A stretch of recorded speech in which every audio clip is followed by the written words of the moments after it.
where we're glad to have you here with us, and we would like to speak with you about e-learning and the CSA movement. And we thought of this session more like a, more like a casual maybe discussion, and to exchange experiences between each others. And to see what kind of potentials we see. For us, it's important here as urgency, because as you will see in a few minutes, we'll present what we're doing at the moment. And it's really interesting for us to hear maybe from outside, what kind of needs are there, and what we could do to fill these gaps in. So thank you very much for joining. And my name is Nathalie, as you can see. I'm the training coordinator from URGENCI. Yes, thanks, Nathalie. And I'm Sam. I work closely with Nathalie on the training at URGENCI, and I'm the pedagogical designer. So together we collaborate on projects, and as well as a sort of broader strategy for URGENCI when it comes to training. So we were brought on to kind of complement the existing history and rich sort of complex variety of training approaches that URGENCI has provided for many years, and bring more of a digital dimension to the training approaches, which we're going to share with you all today. I think what we'd like to do first is share our approach to e-learning development. And we've actually created a very quick and fun video that breaks down kind of the steps that we go through when we're developing a specific course to put on our e-learning platform. So I think what we can do is just share this video with you all. And then we are aware I hope everybody's comfortable with reading English, because we only have it in English, unfortunately.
There it is. It's as easy as that.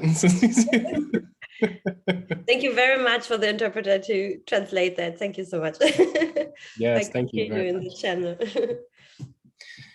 Thank you, Eva. Axel is actually asking me if I can help with some technical issues in a different parallel session. So Nat, maybe if you want to walk through the platform itself, Yeah. and afterwards we can move into looking at one of the courses. Okay, let's do that. Good luck. Okay, maybe what we can do first is to see if you now, after watching this, if you have any question to that process, or if you can share any experience, if you've done any e-learning yourself.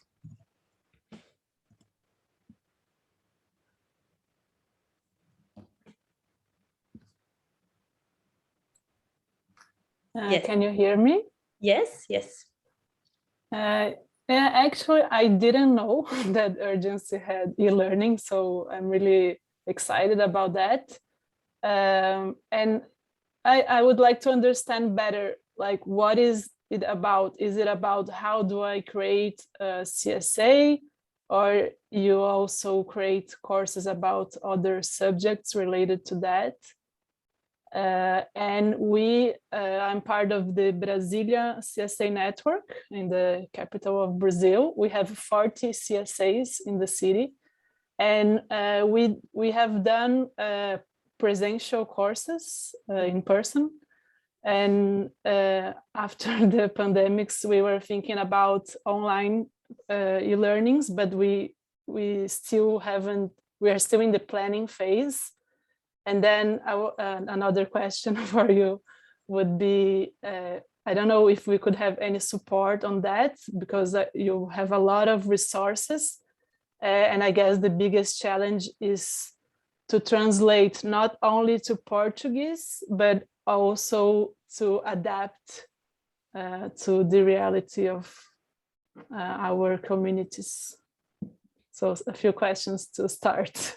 Yes, thank you. Thank you very much, Fernanda. So the thing is, so the e-learning part of URGENCI is quite new. As Sam said, we joined actually both together URGENCI in last year in November. So specifically to develop this platform. So it is not yet live. It is, we will share the live version in a few days. We're working very hard on it. And the idea behind it is really to, first of all, to do courses about CSAs and how to build CSAs, how to engage ETers in your CSA, but we also are covering other areas. So we have a few different thematic areas. One is agroecology as well. Another one would be territorial food systems, community supported fisheries, and land and food policies. So we have quite these areas correspond actually to the priorities of URGENCI that we have as an organization. So obviously we would try to do courses in those priority areas.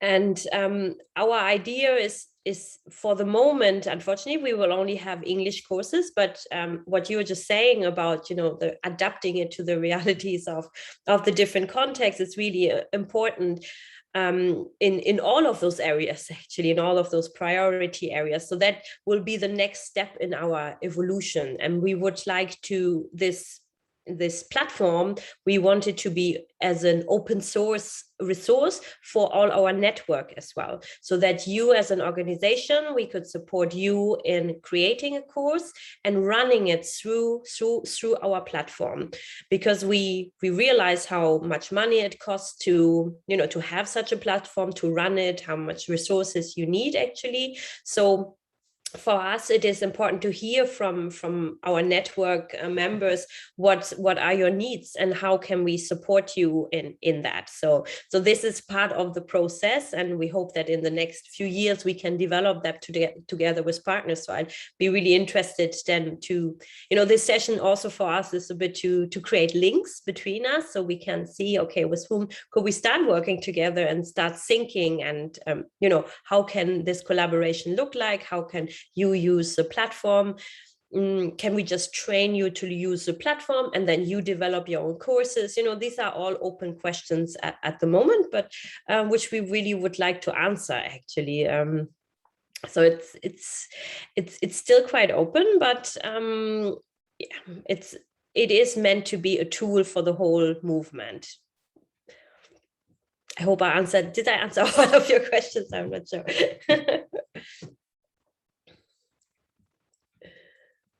Yes, please, Marcia.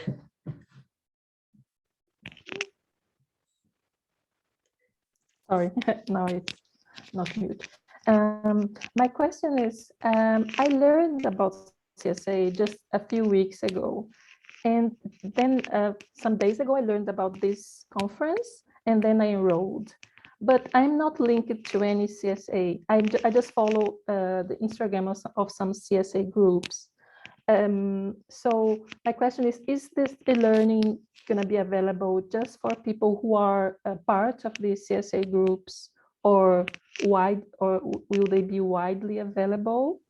And then how can I get engaged and working on some CSA groups from where I am? That's another question. Yeah, thank you. Yeah, thank you very much. So it is, as I said, an open source and it is free education, and we want it to be open to anyone. So it's not just for network members. The platform will be available online for everyone to learn about CSA and to engage in the courses. And to your second question, I think the best way for you is to if you we have regional and country-specific national networks, CSA networks, and to get in touch with them and to see where's your closest CSA, and have a visit to the farm, get to know, the community. I think that's usually the best step to take. And you say you're already following a few online, so that might be already contact points for you. But there is a CSA network in UK, and they're actually quite active as well. They do a lot of events as well, as far as I know. And so I'm sure if you get in touch with them, they'll be happy to help you out. Yes, absolutely. And we have, a very close relationship with Susie, who's the UK CSA coordinator. And, she would also be very happy to engage new members, interested members, so long as you're staying in the UK, that is. Or if you're going back to Brazil, then Ariel would gladly help you. I'll be here at least for some time, maybe a year even, or longer. Okay. I apologize for dropping out, but that issue has been solved, so we're back.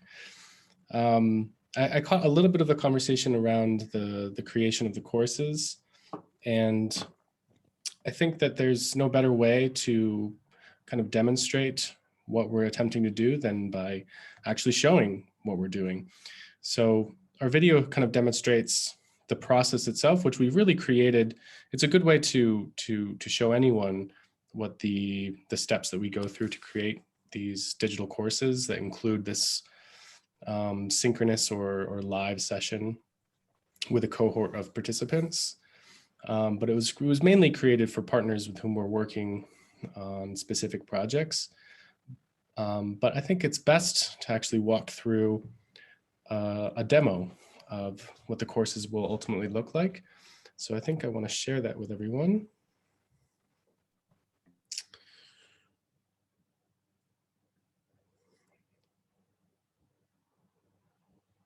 Just make sure I can. Do we all see this link here in the chat? It should be a public link for a course. And I will share my screen as well.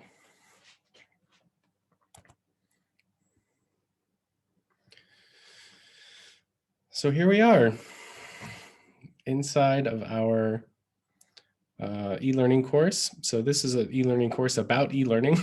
So obviously our e-learning courses will not be about e-learning usually. They'll be about our specific projects, whether we're working on some at the moment that involve food citizenship and becoming a food citizen, land advocacy. I think Nathalie had mentioned about the CSFs, the community supported fisheries.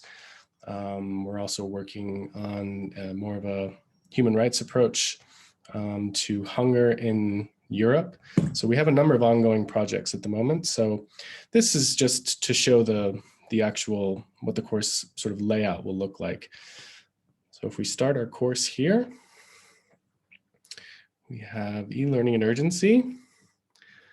So welcome to the module. We hope that this provides a clear glimpse into our approach of online training and how this training can support the Mediterranean Caravan. So this was actually created a couple of weeks ago for a different project, supporting our partners in the Mediterranean. So the module itself will often have, or will almost always have, what we're calling learning objectives. So we take a pretty serious approach to the pedagogy that we integrate in the build of the actual courses. Sorry, someone's coming in. So that includes, of course, learning objectives, or things that we expect our participants to take away from our courses. So in this module, we hope that you'll learn what informs and motivates our courses, the principles and values embedded in the pedagogy. You'll be able to explore the hub with Nathalie and the LMS, where the digital community of learning will be hosted and will be cultivated. Understand the role of SMEs, which we saw briefly in the Apple video, or subject matter experts, not small or medium enterprises. I know that many people get confused with the SME, and you know, it means small and medium-sized enterprises, but for our purposes, it means subject matter experts. And then understand the Apple process, which we just walked through. So this text that you're reading here in all of our courses is what's called the narrative text, and it's the voice of the course. So our courses are made up of two components, asynchronous components and synchronous components. And what you're looking at here is the asynchronous component, which means that you're doing it as a participant on your own with your own device. And at times that can feel a little bit isolating, or at least we're imagining, based on our own experience with e-learning, that sitting alone at your computer can be a little bit isolating. And one of the ways we're trying to bridge that gap is with what we're calling this narrative voice. So it's the voice of the course. It gently, kind of compassionately, with engagement, walks the learner through the session, providing a bridge between the learning activities. So when you see text like this, we're imagining that you're thinking of the facilitator or the mentor speaking directly to you as the learner. So I think we'll look at a few of our activities involved. So we have photos that we can integrate in. When it comes to the course structure, like I just said, we have both asynchronous and synchronous sessions of learning. And in most cases, the courses themselves will run for 6 weeks. So that'll include 3 live sessions, so sessions on a Zoom workshop, and 3 weeks with online modules. So as the video stated, we're trying to recruit these cohorts of learners. And again, this is part of our pedagogy, where instead of just opening up these courses publicly to anyone to be participated in whenever they please, which they will be, as Nathalie said, it will be open source, it will be available publicly eternally, but we want to create designated spaces of these 6-week periods where we're actually recruiting around 12 to 15 people to participate as a group, as a community, to meet together, to work together, to do projects together, as a way to kind of enhance the learning and to put a little bit more of a focus on it, and instead of just having online modules that you're going through alone. Here's some more of the kind of activities that you can find inside the courses. So in the first live session of our courses, oops, sorry, there we go. It's designed to bring the cohort together with the facilitators and the mentors or the SMEs who are going to help run the course, introduces the content of the course, provides best practices for learning in an online environment, and then also breaks the ice. So it gets, brings in some activities that bring people together, make sure that everyone knows each other, that we can start developing this intimacy within a cohort. And then the asynchronous sessions, so the online sessions, we're in one right now. That's what this is. The online modules, they allow the learners to move through the material at their own pace during the week, which accommodates busy schedules, which we all have. So we design these courses with adult learners in mind who have families, obligations, all kinds of other things that they need to do in the week. So we design the courses to last only between 60 and 90 minutes each week. So we're asking for a dedicated space of about an hour to an hour and a half of self-paced learning, and then about an hour to an hour and a half of live sessions together with the cohort. So again, part of our pedagogy, imagining adult learners, imagining these busy schedules, and attempting to keep it manageable, but keep it engaging at the same time. And then in the live sessions, which I think is where we really can start developing a bond within this community and furthering this mission of ours to create a community of learning. So we'll have these live sessions with the entire cohort.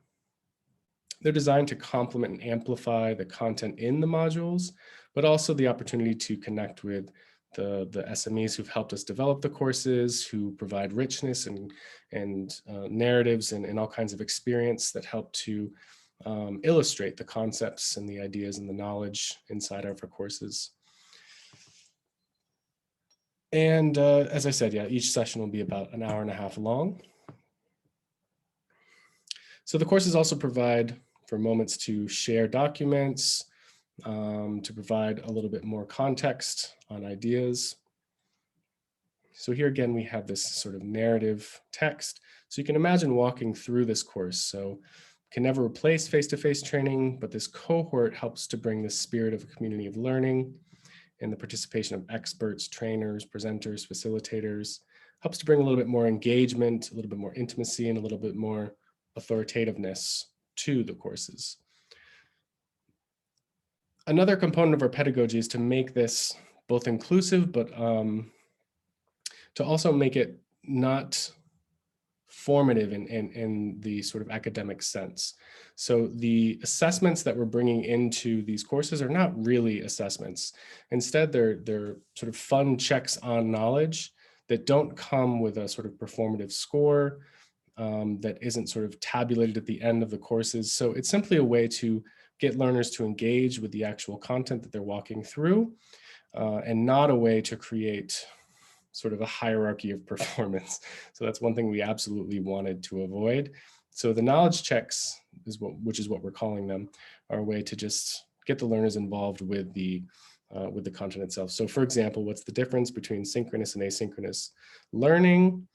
Asynchronous learning happens at the learner's pace, and synchronous learning takes place together as a cohort. So you submit this. Correct, that's right. So again, it's not really giving a score. It's not really giving any serious feedback, and it's not creating a record of assessment either. It's just a way to kind of break up the knowledge and break up the content. So what is a cohort?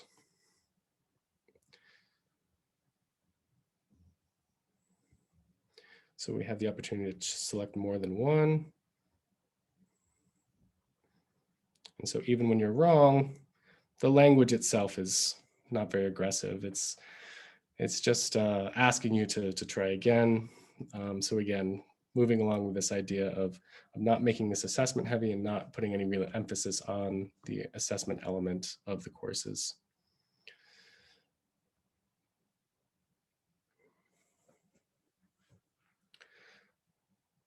So just in terms of our pedagogy, I think we want to move into the hub discussion quickly, but if I could cover quickly what the kind of pillars of our pedagogy are. So there's an idea of segmentation and scaffolding, experiential learning, tutoring and modeling, effective feedback, and narrative text, which we've already kind of talked about.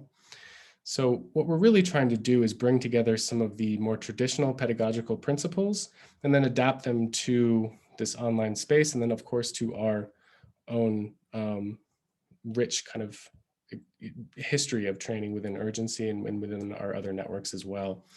So the element of experiential learning, effective feedback, and particularly tutoring and modeling, which is why we're bringing in as many mentors as we can, as many SMEs as we can, to try to bring more of an experience sharing element to particularly the live sessions, in addition to the self-paced modules that you'll find on our platform.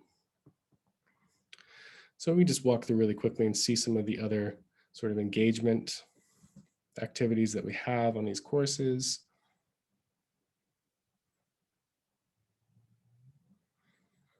And here we have our wonderful new Learning Hub. I think what I'll do is I'll stop sharing here. Everyone has the link in the chat, so if you want to walk through the entire module that talks about e-learning, you're more than welcome to. But I think what we should do now is have Nathalie explain our lovely hub to us in more detail. So take it away, Nathalie. Thank you, Sam. Yeah, so that was just an idea on how we create the courses, and as you can see, there's a lot of thought that went into the whole process of developing the platform, because we are dealing with a certain type of target group, and mostly our target group are adult learners, and they might be farmers, or they might be researchers, or citizens, and we know about the time constraints that people experience. So if you develop an online course, or any course, I would say, these adult learners always have a very specific needs that we need to think about as trainers. And so that went into the thought of how we're going to build those courses. And yeah, as I said, so our platform, as I said earlier at the beginning, our platform is almost there, but we can already share. You will be the first ones to see the preview of our brand new platform that will be online in the next few days. So I'm going to share that with you.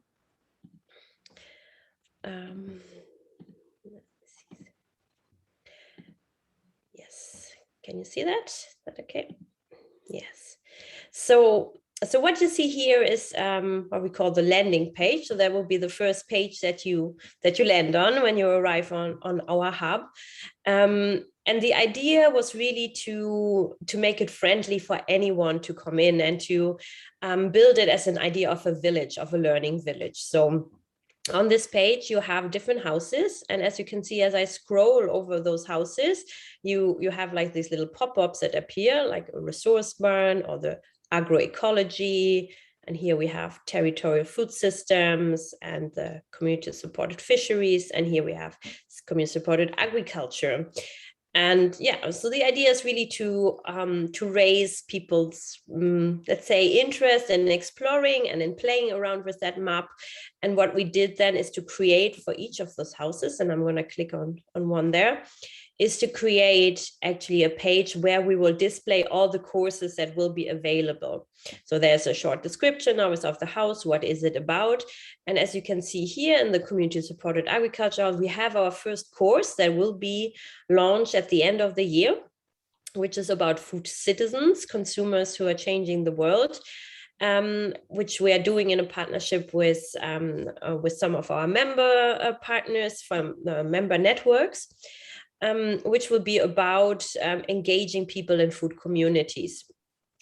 So as you can see, you have your, you can click on more, and then you will have like a whole description of the course, about what you will learn. Here's even a little video that was created during that project that illustrates a little bit more what it means to be a food citizen. You can find the start dates and a bit more information more on the logistics of the course. And as you can see here, here's the important button, register your interest. So that is what I meant with everybody is welcome to join those. So obviously they will be, because we are creating them in specific partnerships and projects, they will be for the project partners. But we would like the audience and the learner community to be as diverse as possible. And that's always a challenge. We're very aware of it. And one of it is definitely language, where we are painfully aware of it, because this is all in English. And we know that this will exclude a lot of people, but we're working on making this hub into a multilingual hub, so that we can be more we can include more diversity in our course. But it's a process. It uses, obviously we need a lot of resources for that, but we're moving into that direction.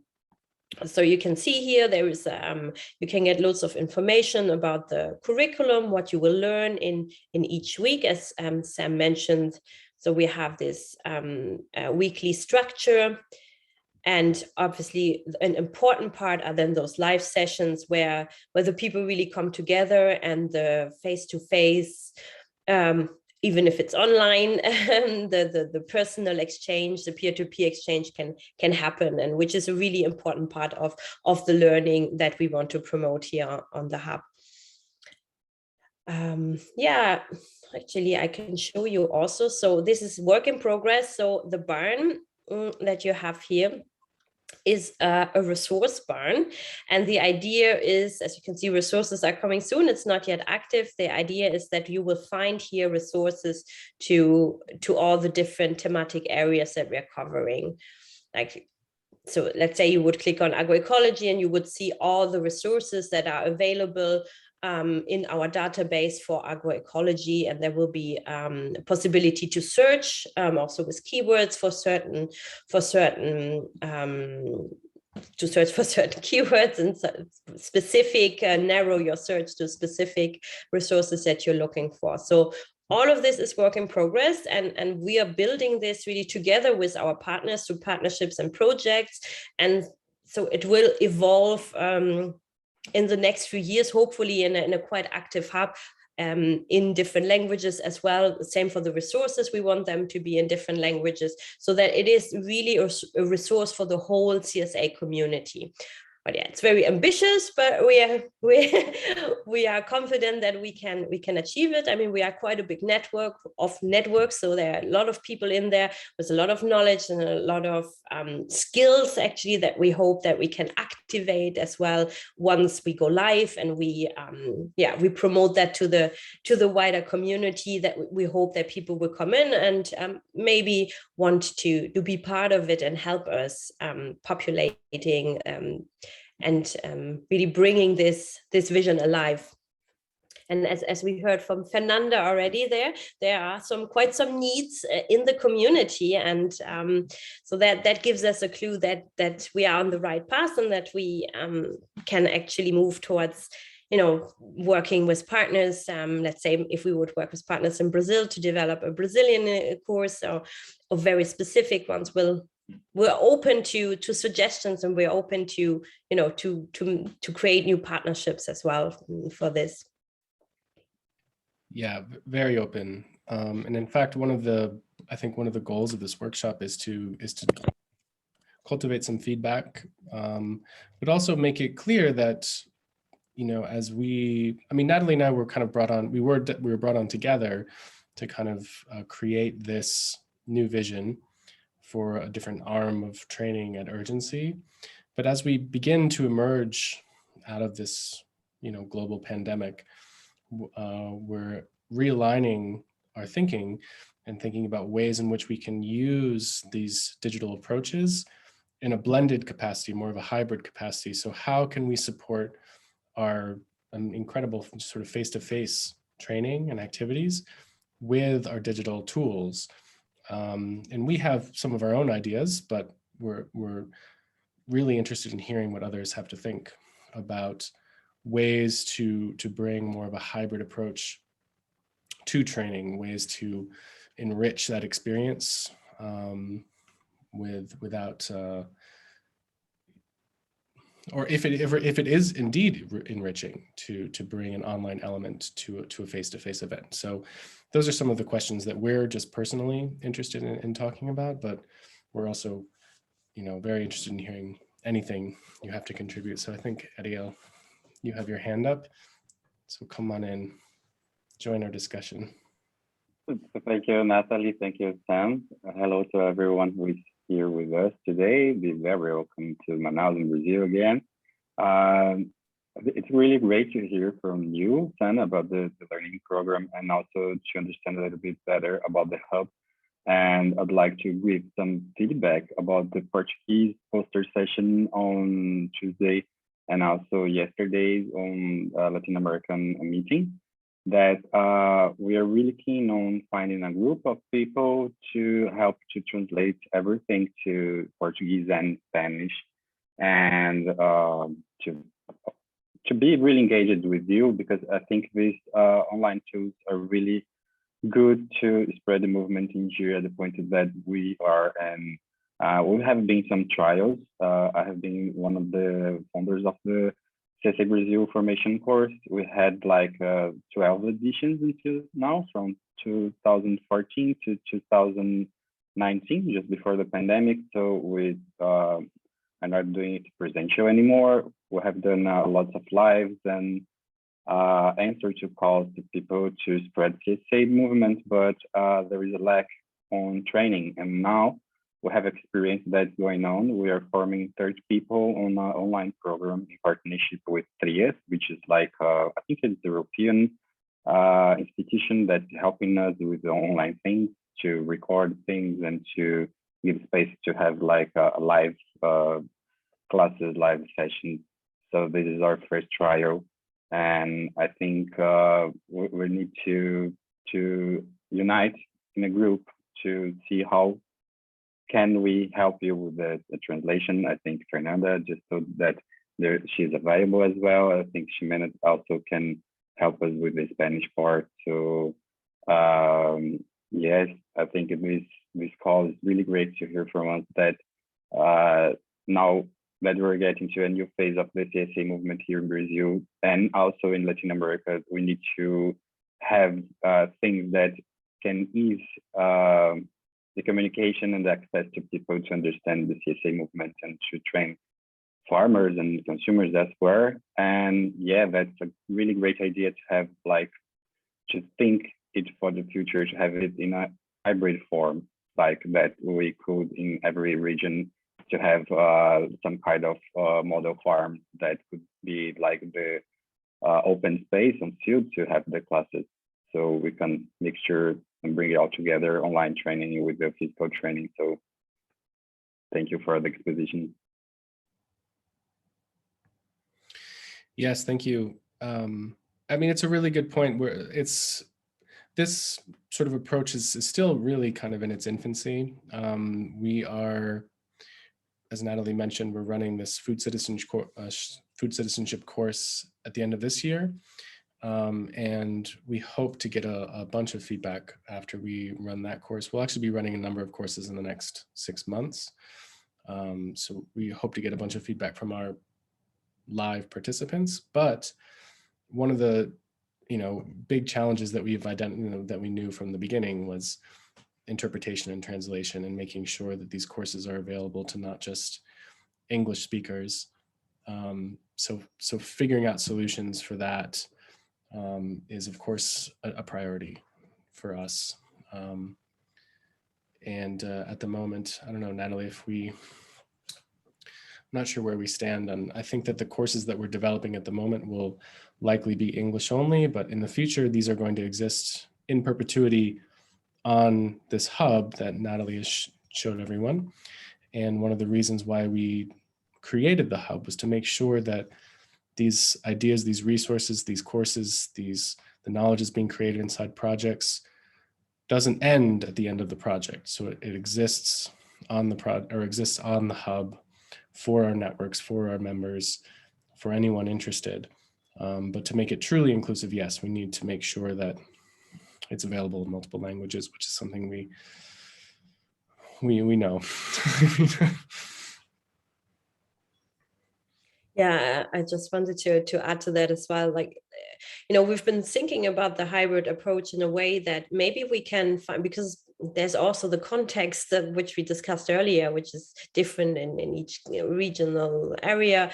And maybe we can find things that are common to most of the, let's say, in the creation of CSAs, or themes that we can apply in different regions, so that let's say the theoretical part can be in the e-learning, and then once you go into the field, as you said, Ariel, when you go to some farms, you can work on the local context and bring in that knowledge. So that might be a way of creating a hybrid form. But yeah, some thought needs to go into that, and we're very open to continuing that discussion. And I'll just call in Jimena, if I said that right. You raise your hand, and then after this it will be Abel.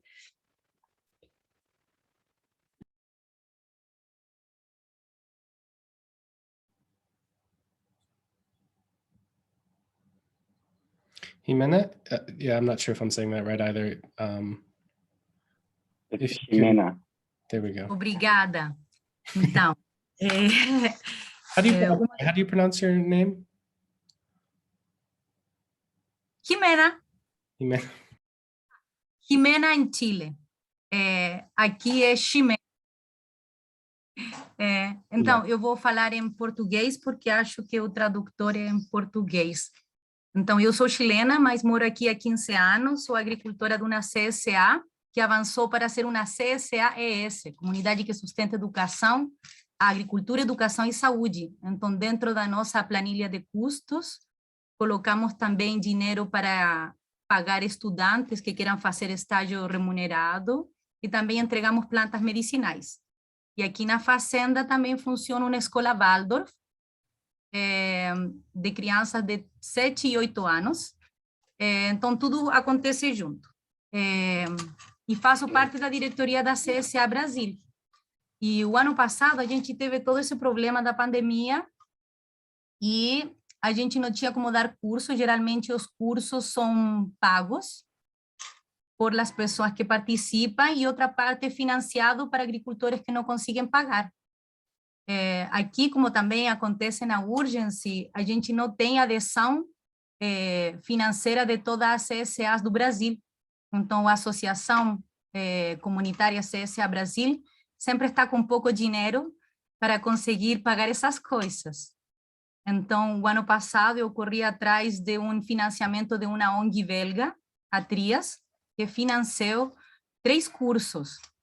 Por que 3? Porque a gente pensou que só uma formação em CSA, em como formar uma CSA, é muito pouco para que as pessoas consigam enxergar a mudança de paradigma que é necessária para conseguir acompanhar o processo de fazer parte de uma CSA realmente e não estar aí só pelo produto da verdura, né? Que a gente sabe que muitas pessoas só chegam lá porque querem a cesta, mas isso não muda, por favor.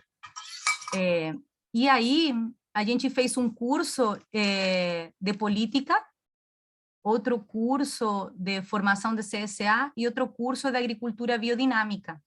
Aí cada curso tem 30 participantes, a gente organizou em 6 sessões e de 3 encontros. Aí a gente utilizou a pedagogia de Paulo Freire para organizar pequenos núcleos, porque dessas 30 pessoas se organizam em 5 pessoas e cada uma é um pequeno núcleo para elas terem um contato mais cotidiano, né? E também utilizamos a pedagogia do Rudolf Steiner, basada na pedagogia do fazer. Então, a gente trimembra esse pensar, sentir e fazer.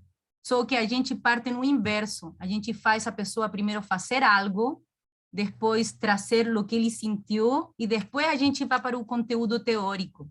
Eu acredito que essa é a grande mudança que a gente precisa. Quando a pessoa fica no mental, é muito difícil ela romper a barreira que já tem dentro dela.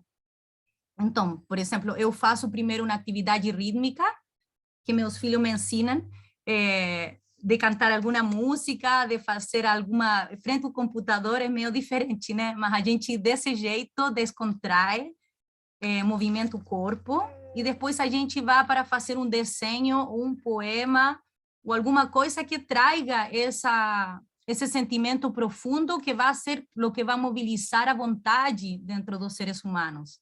Se a gente não consegue fazer eles tocar esse ponto, é muito difícil que realmente se abram para uma nova forma de relacionamentos. E aí a gente não faz avaliações com uma qualificação, sino que a gente dá trabalhos de feito ou não feito.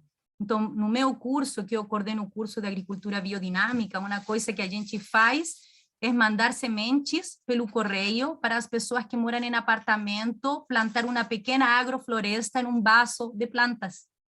E elas vão fazendo a observação fenomenológica toda semana do crescimento do vaso. E aí você consegue enxergar a cooperação.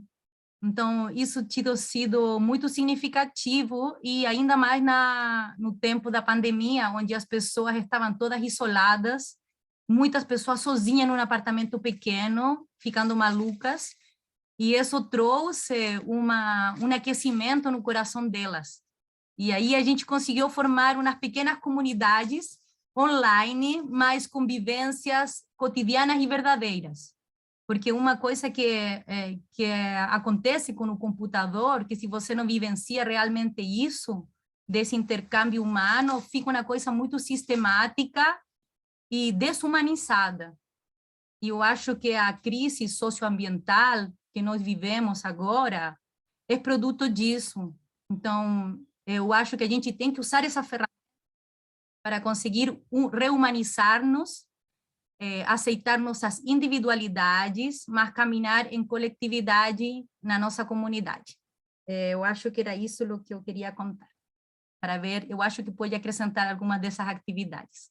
E eu estou super disponível para trocar ideias com vocês, mas meu inglês é muito ruim. Mas podemos pedir ajuda aí a Ariel para fazer alguma conversa. Obrigada.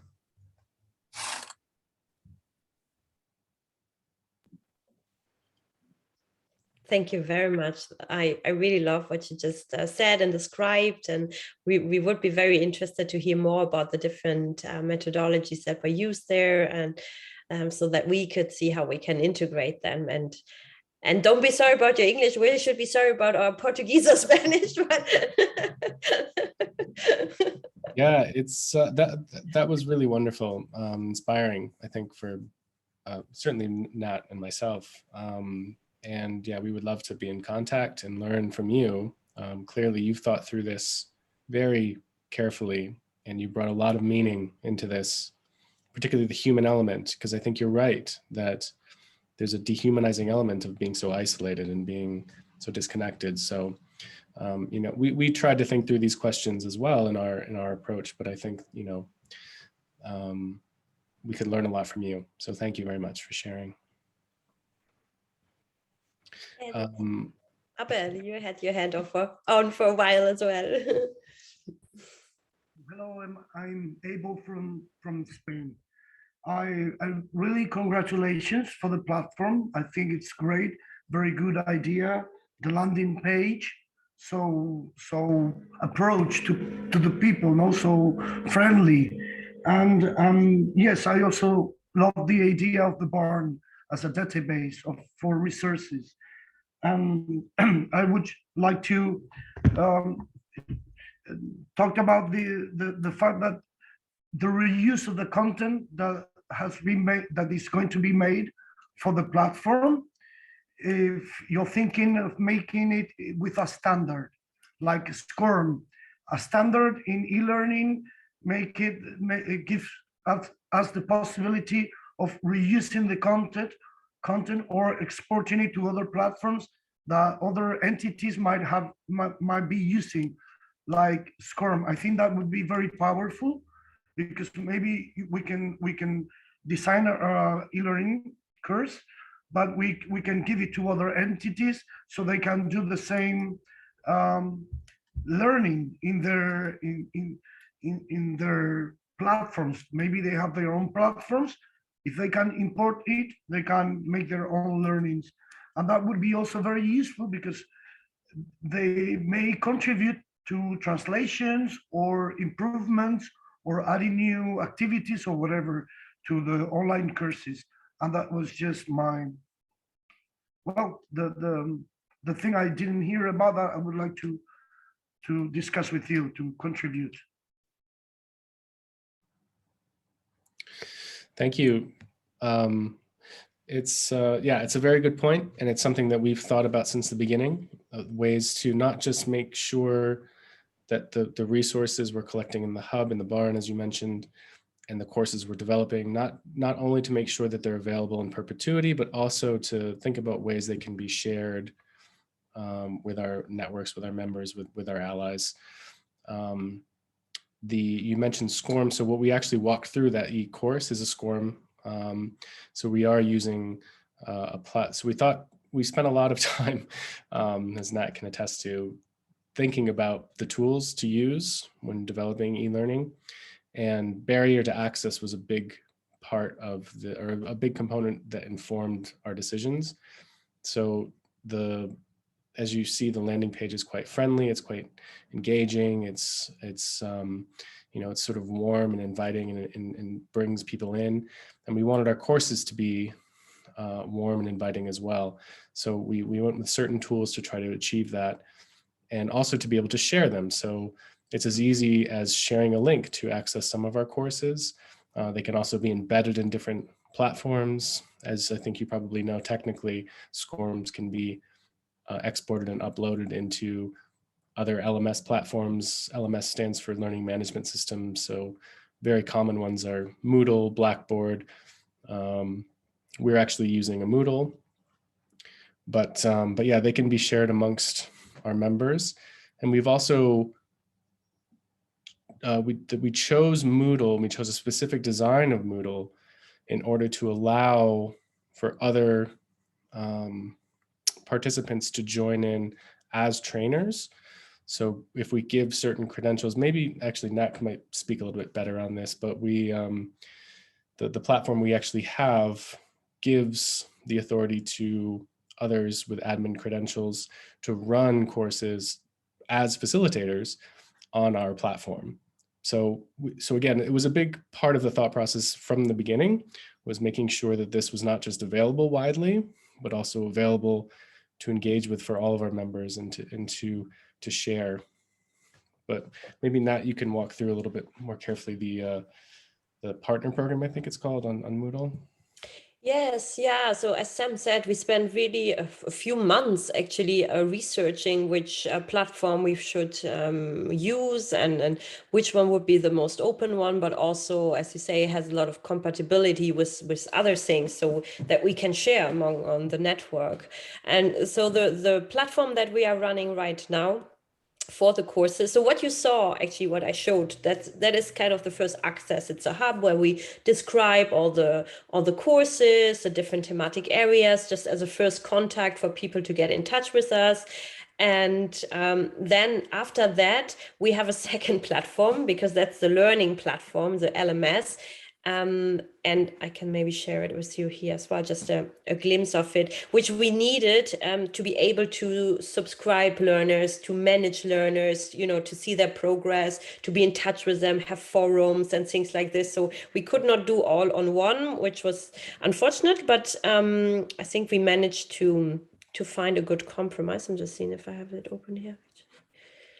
I can share it if you. Yeah, I think I just need to. So can you see that? Is that the hub now? The LMS? Yeah, so that is basically the Moodle interface. So this would be when people arrive, then when they are subscribed, they went to the hub, they registered their interest, we subscribed them, and this would be the interface on which learners then would be on a daily basis, or on a weekly basis to interact. And that is a Moodle platform where people can come in. They have their own account as well. Now, can I log in here if I have the credentials open? Probably. Let me see. So you have your own account, and for us, it gives us a possibility really to be in touch with all the learners, because it has calendars, it has like different, it has like also like little playful things like badges and things like this. So, and they could see the whole catalog of courses that we have also here, and subscribe or register directly as well in here. So I can give you a glimpse how that would look like on the platform. So this is a course about land advocacy. And you can see you have basically the content, and then this weekly structure here that we presented, that we saw also on the hub. And then you can basically, if I can open, I'm not sure if one of those is actually active.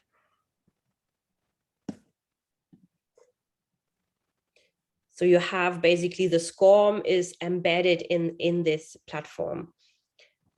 So obviously it's not working right now, which is unfortunate when I wanted to show it to you. But well, this is still a prototype version. It will work. But yeah, so we had to develop these two different things, but as a first point of contact is this hub, and then later when the learners are really learners, they will be interacting on this platform that I just showed on the Moodle platform, and we'll have a forum as well where people can exchange. Because one thing that we don't want is also just to leave people alone on those asynchronous parts. So once they are on the platform and they go through their course, we want them all the time to be active in the forum and to exchange with the other learners, also outside of the live session. So you don't feel alone as a learner. So you have the feeling that there is a learning community around you, and Sam and I will be managing this community and, being there, guiding people through the process. So as you can see, it involves quite a lot in terms of taking care of the learner community as well. And so for us, the next step then going into this partnerships, is still a lot of thinking that needs to go into, like how will the partners actually be able to, can they take over just a whole course and then run it on their own? But they would need to commit then as well to bring all those resources into for that learning community, and eventually we'll need to train them before that. So there's quite a little bit of thought that needs to be done there. Yeah, as Nathalie said, it's the sort of specifics and the actual logistics of bringing in partners to run courses on the platform is, still more of a theoretical thing. But as we both said, the idea of having partners with the ability to do that was from the beginning. That was our idea from the beginning. So now we have the infrastructure to provide for that. We just need to think through the specifics of it. But just to kind of tag onto what Nathalie had mentioned, so these two different platforms, ideally, I think we wanted to have one platform, but this was the best way to kind of manage or to capture the vision that we created. And the way we're linking the two platforms is, as Nathalie showed on the course pages, instead of registering for a course on the hub, what you do is you register your interest, and then that gives us an understanding of who's interested in participating in which courses, which will let us create these cohorts. So once we have a cohort created for a specific class, then we'll customize the Moodle for each of the learners. So everyone has their own specific profile on the platform that Nathalie just showed, and access to all the forums. So we're creating a customized space inside the cohorts on the Moodle platform. And the hub is mainly to give an idea and promote the content that the courses will offer.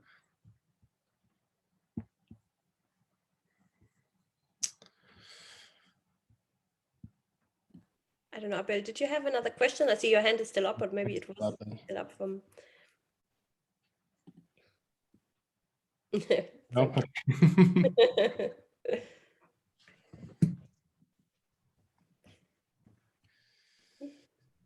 Yes, and are there any other questions in regards to the, or maybe if you there are other experiences that you would like to share from that you had with e-learning, maybe especially during maybe those COVID times now, and what was good, what was bad, was challenging, and where you see potential maybe.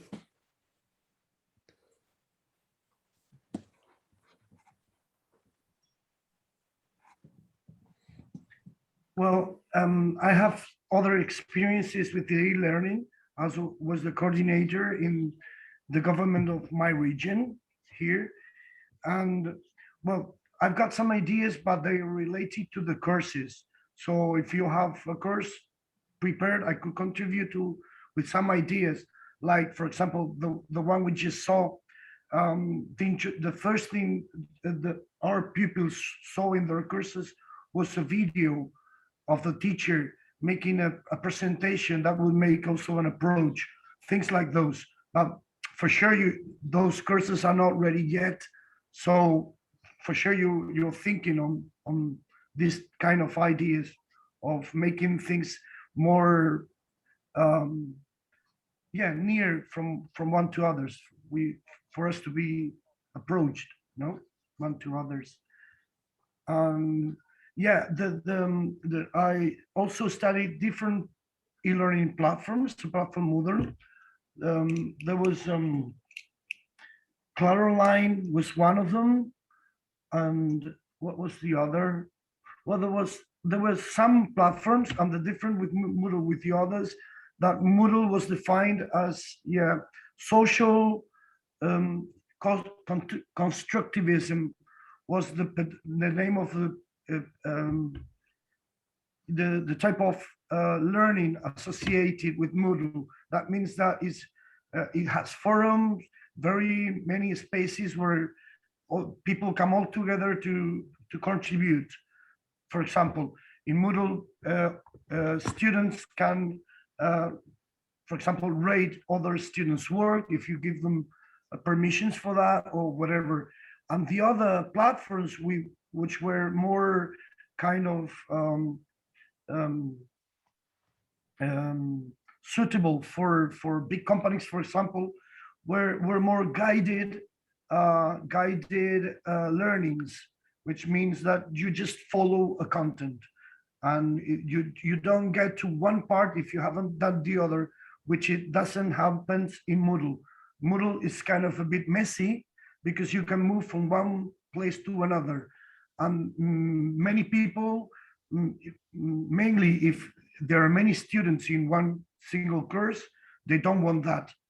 They want less teachers, more students, so they get guided e-learning platforms like Claroline or, the other was Dokeos. I don't know if you've heard about Dokeos. No? Well, I studied this platform years ago, so it might even change its name, so I don't know. But the thing is that the other e-learning platforms are more guided learnings that students make. Moodle is kind of messy. That has its advantage and disadvantages, of course. And I really love the idea of the use of SCORM, so you can make it even more open source, everything. Yeah, thank you. As Nathalie mentioned, we spent months, researching and trying to determine the best choices for our vision and for our members. And, it's a difficult there were difficult choices to make. And you sort of hit the nail on the head when it comes to what we're trying to do with the platform. And one of the reasons we decided on Moodle was, number one, so we could have this kind of engagement on the platform. So even during the asynchronous periods, we could have forums happening. We could have learners or participants commenting on one another's discussions or their work. But we also sort of chose Moodle for just the muscle of the infrastructure. So much of our courses will be through SCORM, and so much of the actual learning, the asynchronous learning at least, will take place in the SCORMs, and then participants will be redirected back to the platform to do forums and to engage with one another asynchronously. So the actual building of courses will, the vast majority of it will happen in SCORMs and not on Moodle itself, because the Moodle activities and the Moodle sort of tools are a little bit clunky, and they're a little bit dated, and they're a little bit, I don't know if anybody's used Moodle in their university education, but I certainly have, and it's not the most engaging. So we're using a different tool that we can SCORM into. I know we're using this term SCORM a lot that maybe only the three of us are familiar with, but SCORM is essentially just, it's a file that you can transfer between, so you can create a course with a learning, sorry, what's it called? A course an author, like a course author, and then you can export it into something like a Moodle. So much of the courses will not be built using Moodle tools, but rather will be these SCORMs, and then Moodle itself will be used mainly for this engagement between the learners. I don't know if you want to add anything to that. No, yeah, I was just thinking about, that the Moodle really offers like a solid infrastructure, which was really important. And I think that was one of the main reasons why we chose this as well. So, and the possibility to evolve actually. So we will see where it goes. Actually, I'm quite interested to see it evolving, and I'm really happy to hear that. I mean, all those offers that we had like in this session already of people being interested to participate and helping to translate or to be part of it. So I think we might be able at some point to have a little community of people from all the networks where we can really work together to creatively together and imagine where this will go. And one thing you said, Abel, was that I really liked was this co-creation of knowledge. So, which is really an important part, that we're just not like teaching stuff, but we are co-creating knowledge, and we're sharing that knowledge over this platform. And this is really an important part of what we do as well. Yeah. So yeah, thank you. Absolutely. Yeah, absolutely.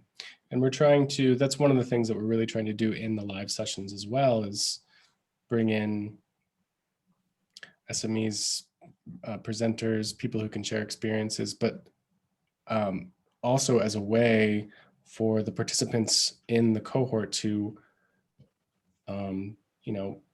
be participating as trainers themselves and sharing their own experiences and adding to the actual knowledge of the course. So instead of just receiving and acting as, acting in a student role, having a much more horizontal sort of environment inside the live sessions. So yeah, we're really looking forward to running some of these and getting some feedback. But we have a few minutes left, and I'm not sure if, I don't know, Natalie, what's a good kind of closing question? What do you think? Well, one thing that we were trying to kind of ask in each session is from our participants is, what do you think urgency should concentrate on? What should be our priority for now, specifically for this e-learning? I mean, I think I heard already a few of the things, but I'd like to just to throw that question out to you.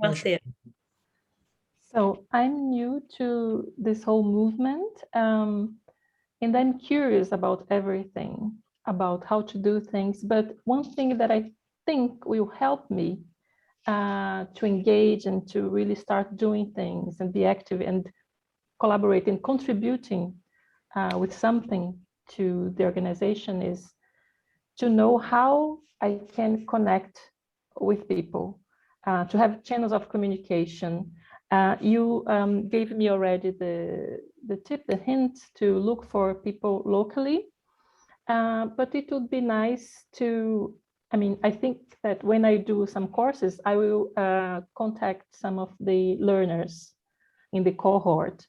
But other than that, I'm always interested in how I can connect to people who are in this movement so that we get inspired and we don't lose the contact and get unmotivated. So to get motivation, inspiration, and to keep going and collaborating. So yeah, ways to contact people and yeah, be part of the group. Thank you.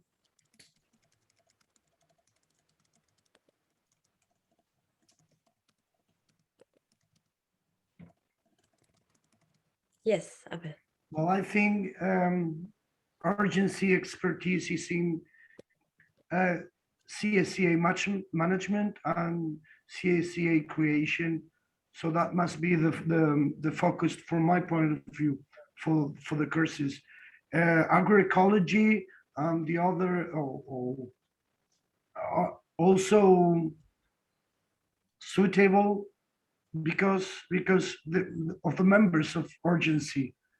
Urgency's members expertise is on agroecology, but urgency itself, its expertise is on CSCAs.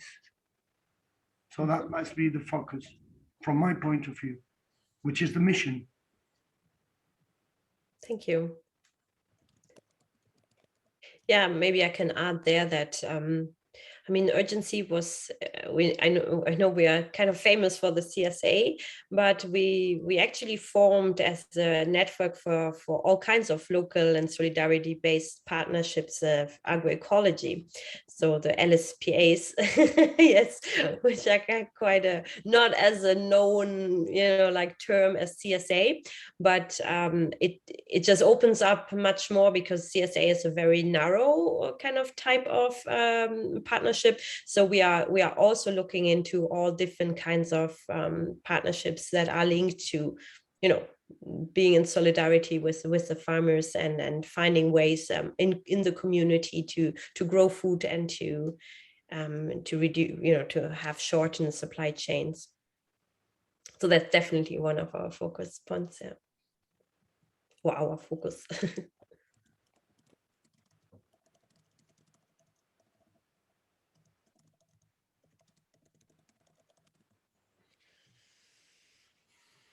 Ariel, would you like to add something? Well, what should we focus on? Priorities, Ariel. What do you think? It's okay. I think I have made my considerations, and I'm really glad that we could bring this as a part of the symposium, because many people here in Brazil are now interested in the e-learning thing, and we, the older ones that are trying to develop the network and like acting other things. So sometimes we're a little bit pushed that we cannot answer people by a distance, and we lack of the training program because we're waiting for the pandemic. So I think we just have a presential next year. So I really think that I'm really happy actually to see that Mexico has a training program as well, and they're looking for e-learning tools as well. And yes, I'm here to help whatever you need in Portuguese or in Spanish. Thank you. Yes, so this is all noted for us to bring forward to in the General Assembly. Yes, we have just a couple minutes if anyone wants to add any final thoughts, or I believe still have your hand raised. I don't know if you want to contribute something else. No? Okay. Well, I think this is really, this is very good discussion for myself and Nat, as we as we continue our journey with e-learning. And I think there's a lot of, great feedback shared with us, and a lot of sort of interest in helping and supporting us too, which is, wonderful and lovely to hear. But yeah, as we said, particularly Marcia, the communication channels, I know it's not always perfect, but you can certainly reach out to us. You can reach out to Contact at URGENCI. We encourage you to, research in your own area as well, but we'd be happy to help at the same time. But we want to thank you for joining us today to talk about digital tools and e-learning here at URGENCI. And is there anything else you want to add, Nat? Oh, yes, thank you very much to the interpreters for being here with us and and helping us out here. Yeah, and I wish you all wherever you are, like a good evening, a good morning, or like a good afternoon. Morning, good evening, good afternoon. Thank you all for being here, and yes, a big thank you to the interpreters. Doing a great job during the symposium. We really are grateful. Thanks very much. Thank you so much. Bye. Bye.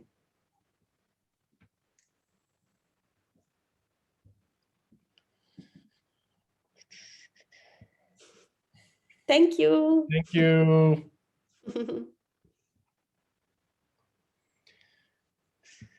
I'll turn off interpretation. Yeah.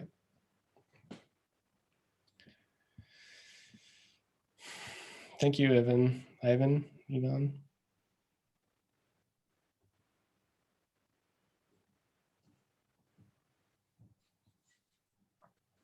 Okay. Cool. Well, I'll stop recording. Is it still recording? Yes. Oh, yeah, true.